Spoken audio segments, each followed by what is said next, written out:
Hello everyone, welcome back to Careers Explained, the YouTube channel designed to help young students understand what each career is all about and what it takes to be successful in those careers. My name is Alexander Lluch, and today we're going to be interviewing Mira Simon, a college coach and owner of Coach Mira. She was the director of group sales for iHeart Media in San Diego, California. Ms. Simon holds a Bachelor of Arts in Communication from UCLA and is certified professional coach from the Institute of Professional Excellence in Coaching. In addition, she has a certificate in College Counselling from UCLA. Ms. Simon has 25 years in radio and 6 years in college counseling. Needless to say, a pretty impressive set of qualifications, and I can't wait to hear more about what you do. Mira, how are you doing today? I am doing great. I am doing really, really well. It's a gorgeous day out today. It is. It's such a pleasure to have you on my show, and thank you so much for taking the time out of your day to be interviewed by me. I am so excited to be interviewed by you. I absolutely love what you are doing. You are amazing. Thank you so much. All right. So first question, I just want to know how it was like for you when you were growing up. So how was your experience in high school? How was that stage in your life? So high school was super fun. You know, it was high school. It was a long time ago, but I was involved in a lot of different things. I was on drill team. I was, it was super fun. I was in a youth group, and I was like, vice president at the youth group, and nice. Just typical high school stuff. Yeah. I'm in high school right now, and I've said in some past interviews where high school kind of hits like a truck. In the first couple years, you're going through the high school system, and then you realize college is coming up. Adulthood is coming up. So was there any specific event or time when you realized okay, I got to start actually getting ready for the future?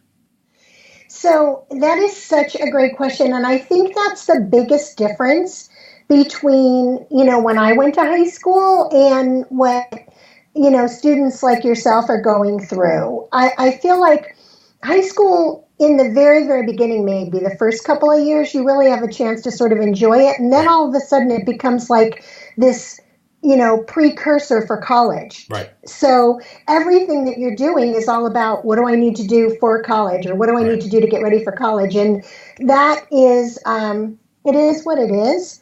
But I didn't have that. I think it sort of hit me when I knew I had to start studying and taking the SAT. Okay. Yeah. like I told you earlier, I just took the ACT today, and it's intense. It's a lot of studying, but it does. What the studying that I've done, I feel like it's going to prepare me for my future. So, yeah. Yeah. So, what advice do you have for high schoolers actually that are in high school right now? Oh my gosh, right? That's a big question. Yeah. But I think that my biggest advice would actually be to not to forget to enjoy high school. And I know that sounds really simplistic, but especially for what you're talking about with Careers Explained, I feel like there's a lot of different opportunities within high school to learn more about what your interests are, or what your skills are, and things that maybe you're excited to learn about. And just to remember to use high school for that as well as preparing for college. Right. Okay? Right. Take classes to help you learn more about things that you're interested in, or things that you didn't know you were interested in until you took the class. Yeah. That's what I'm trying to do to, make the most out of high school. I really want to find out what I'm passionate about. Hence the channel. But yeah. I think that's actually really good advice. Just take it step by step and use the 4 years to realize what you want to do and what you're good at, and and also to realize that you don't have to know by the end of high school. Right. It can just be a way to sort of learn more about that. The same thing with activities. Too many times students put so much pressure on themselves about, oh my gosh, what activities are going to look good for college. Right. The activities that are going to look good for college are the activities that you're excited about, that you want to continue to pursue. Right. Totally. So, because those are the things that you're going to be passionate about, and those are the things you're going to put more time into. Right. The more time you put into it, then the more it's going to, quote unquote, look better, right? So rather than starting from the standpoint of, ooh, which ones are going to look better, start from the standpoint of which are the things that I'm interested in that I want to learn more about. Right. And those will, by default, look really good. Right. Now, from high school to college, I know that's a very grueling process. So how was that for you, and how did you decide what major you wanted to major in? So let's see. How did I decide what I wanted to major in? It was mostly by default, based on trial and error. So that's another thing too that I want to encourage students. Go in with an idea of what you think you want to major in, and be open to what the possibilities are, and knowing that you're probably going to learn about things that you didn't even know existed, right? I mean, we don't know what we don't know, first of all. And second of all, there are so many careers out there right now that didn't exist 15 years ago. That's true, yeah. So just being open. So my thing was, I went in as a math computer science major. Okay. And that's when, I'm so dating myself, but that's when computers were huge in large rooms that they had to keep air conditioned, okay? And so I took the math for computer science. And I remember sitting next to my friends, and I'm in class, and I, by the way, I loved math, okay, all through high school. So I'm like, math, no problem. And then I'm sitting there, and I said to my friend, I'm like, oh my God, are they speaking English? And he's like, yeah. And I said, I'm in trouble. So I switched from math, computer science to psychology. And I got all the way till the end of my sophomore year. And then I found out that I had to take physics. Okay. And I'm like, yeah, I'm not taking physics. So I went to an academic advisor and I said, here's everything I've taken. I graduate in 4 years. Can you please find me something that works with most of the things I've already done? And they said, yeah, you could major in communications. And I said, awesome. That's what I'm going to do. Nice. So I know that must have been, a process. So that's good. That's good to hear that, you could just go in not truly knowing what you want to do, but you can, find out, when you're actually in college.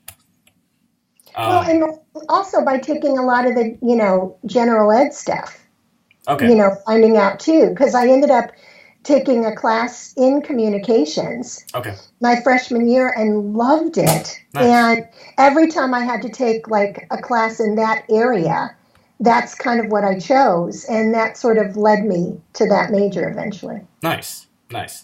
So when was it after college that you decided to get into radio? So that was probably a year or two after college. Right after college, I got a job at an advertising agency. And I worked there and was really fortunate enough to have this position where I was working as an assistant to the account executives. And they were out of the office most of the time, working on clients and new business. So when I finished my work, I just ended up going to the assistant to the head of the company and asking if there was anything else I could do to help.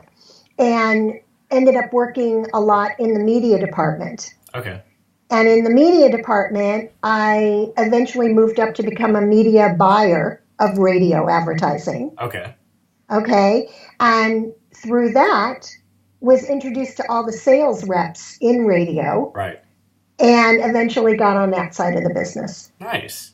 So that's a great example of not knowing that career kind of even existed until I started working in that area. Right. And I bet that's the same for pretty much everything in life. It's like, when I think of that, I kind of think just like a trail, and it splits off into other trails. So if you go down one, you can end up going off a completely different trail, but you still get somewhere. Yes. And that, oh my God, that is such an awesome analogy. I use that analogy. The other analogy I use is it's almost like a scavenger hunt. Right. You're going along the trail, to use your brilliant analogy, and you're picking up things along the way that you feel like you use, maybe putting them in a backpack. And you don't know when you're going to need them or use them, but Yes. you've got them there to pull out. Yes. Yeah, no, I love thinking about that because, that also relates back to like failures and everything like that. Everything that you do in life will always, everything is a learning opportunity. And I love to look at life like that. Everything, this day, it might not be the best day, but at least I'm going to learn something. I'm going to gain experience from that, and it's going to help me farther down the trail, I guess you can say. So yeah. You are going to be so successful. that, Thank you. that, just with that outlook, it's so, so true because not only having that everything is a learning experience, Right. but we also actually learn more from failure. Right. I learned more Totally. from the stuff I didn't like, Right. and that got me to something else much more quickly. Right. And the other thing too is that, you you just don't know if something is like, well, to use your example of like we learn from failure and everything helps us. Right. There was one job I took where I think I lasted 6 months. It's the least I ever stayed anywhere, and it was horrible. But it was Okay. such a great learning experience Yeah. because the very next thing I did was looked for the opposite. Okay. Yeah. So each opportunity is a great way to be able to ask ourselves, what did we like about it? What Mm-hmm. did we learn from it? And which parts do we want to take with us on the next part Right. of the trail? Right. Right. And also going off that, you learn what you could do better on. So for my case, it's school. So let's say I don't do well in a class. What did I not do well in that period of time? And let's say the example is not studying enough. And I know this is kind of a broad example, but if you if you go in the next class, you obviously need to study more. So yeah. Yeah, perfect. Right. So after you were done radioing, how did you decide to make the career change into college counseling? So that's a really good question. I was in radio for a really long time, as you said, Right. over 25 years. So I loved it, Right. absolutely loved it, and just perfect segue to your analogy of, what do I want to do different next time, and what did I like about what I did. Right. What I loved about radio was I loved working with people. Okay. I loved coaching my teams. I loved my sales teams. They were amazing. Right. I loved maximizing their performance and bringing out the best in them and finding out what worked for them Right. and doing all the things that you said. Yeah. Working with them as a team and one-on-one, being able to say, okay, what's working well? What do you want to do differently?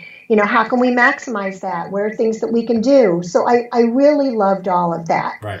And I ran into a friend of mine that had also gotten out of radio and Okay. become an executive coach. Nice. And so I did an informational interview with her Nice. and asked her what her pathway was. And so I pretty much just followed that. That's how I found the program that I went to. And that's how I ended up transitioning from radio into becoming a coach. Nice. Nice. So exactly what did you work in after radioing? So I know you said college counseling, but was there like a specific system, or was it kind of just you doing your own kind of private thing, or how was that? So after I graduated from the coaching program, I ended up working for the school that I Okay. ended up graduating from. Okay. And I was an admissions coach for the school. Nice. And as I was doing that, I also had my own clients as well Okay. as I was building my business. And so some of the people that I had kept in touch with had asked me if I ever worked with young adults. Okay. And so I said, no, I hadn't yet, but it was something I really, really wanted to do. And I asked them in what capacity. And they said, and this will completely relate to you and your program and the brilliance of doing what you're doing. They said to me, I have a son or a daughter who just graduated college and has no idea what they want to do. Right. And I thought, oh my gosh, as you're describing as not stressful, but just in terms of intensity of that period of going from high school to college and Right. having to figure that out. Imagine getting all the way through college and still having no idea, right? Yeah. I Yeah. know, I hear the deep breath. Or or having an idea of what you thought you wanted to do, Yeah. only to find out that it wasn't working out. And Right. to your point, instead of looking at it as a learning opportunity, really and truly thinking of it at first as a failure, Right. that tends to derail you a little bit. Right. So I started working with college graduates, and I asked myself, how can I get to these amazing adults sooner? What is a way that I might be able to have these conversations that you're having, Right. you and I are having now, earlier in the process? So Right. I went back to school and I got my certificate in college counseling, and I kind of married that with coaching. And Nice. that's how I got to where I am now, working with high school students. Nice. Nice. And I know that must be such an amazing experience to do that. So, I mean, I almost don't even need to like ask you, but how good of an experience is that just to help high school students, figure out, what they should do in college? It's just like you said, it is so amazing. It's so rewarding. And Yeah. I think one of the biggest, well, there's so many, but one of the biggest rewards for me is being able to see the smile on their faces, Yeah. to be able to have them feel less pressured, Yeah.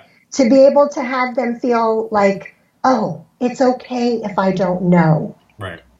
Because when you're able to remove the stress and the pressure, then you're able to think more creatively, Right.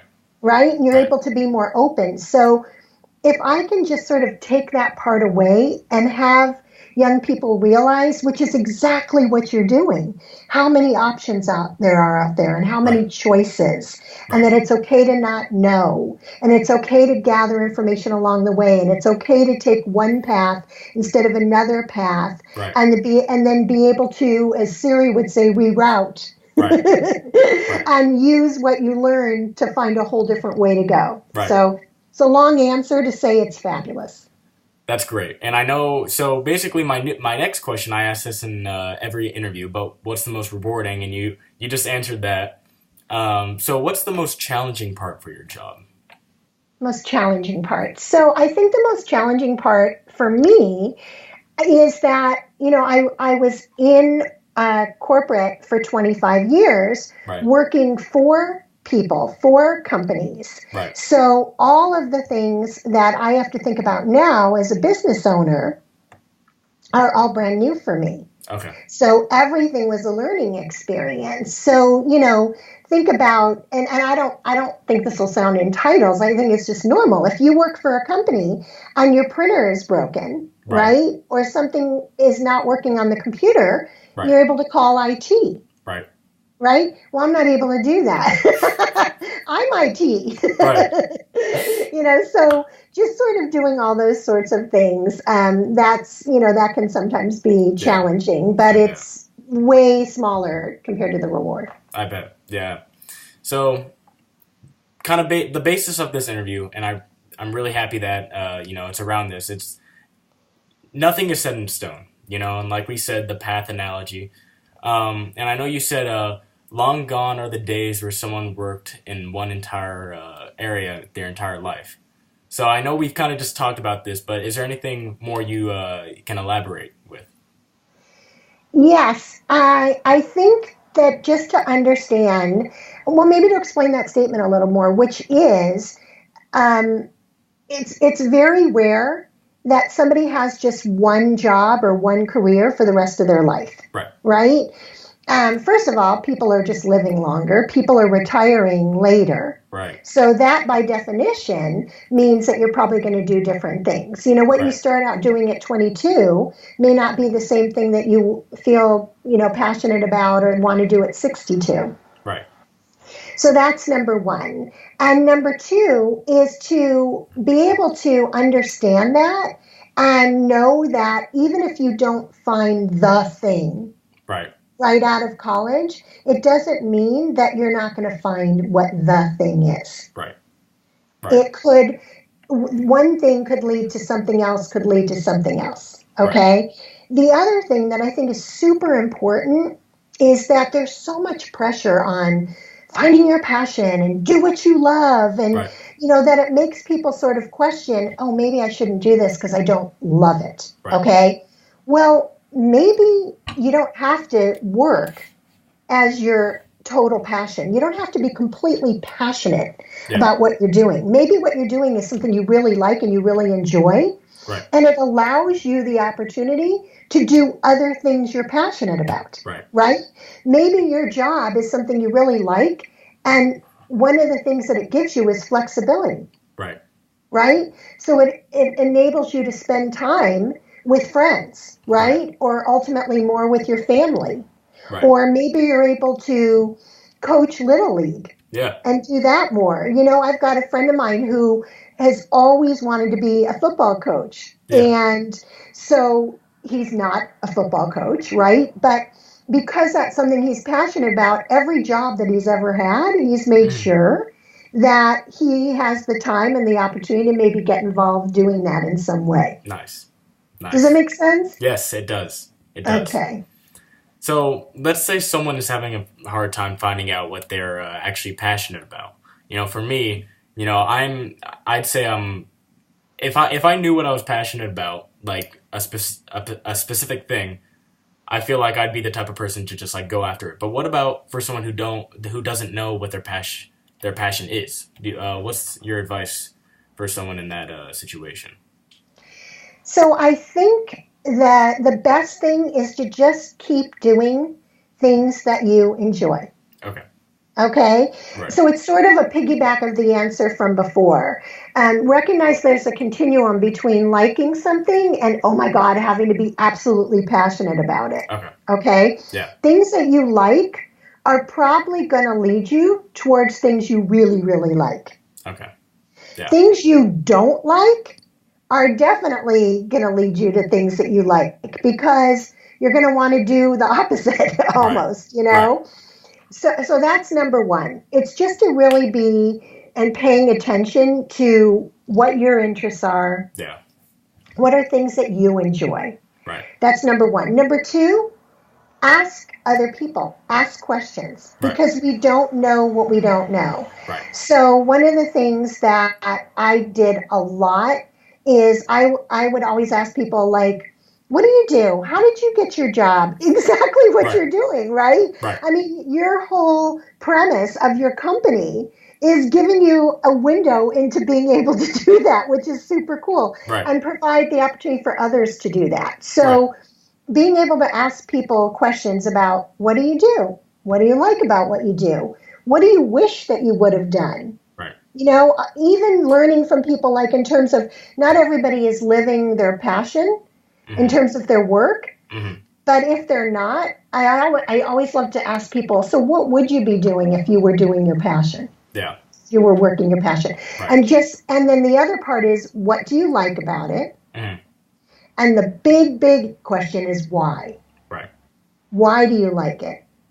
Why did you choose it? Why did you not choose this? Because then you can hear words and reasons that you can then determine if they're in alignment with things that you feel are important or that you are interested in. Right. I 100% agree. Yeah. All right. Well, Miss Simon, thank you so much for taking the time out of your day to be interviewed by me. This information will overall will help anyone, in either my situation where I don't really know where my passion is, or if they're just growing up and they're going through the system. I think this information is the most valuable thing someone can have, because it completely just eradicates the thought of, oh, I'm not good at anything, because I feel like there's something for everyone. And if you can find that, that, I think that's the biggest motivation in today's society. There's something out there for you, and if you can find it, and if you can find what your passion is, I think that's the key. So I think this interview was really well, and I think it's very informative of that. So I'm very excited for people to watch this video, and to get a sense of, if you don't know what you're doing, if you don't know what you want to do, there's still more time, and you can still find it.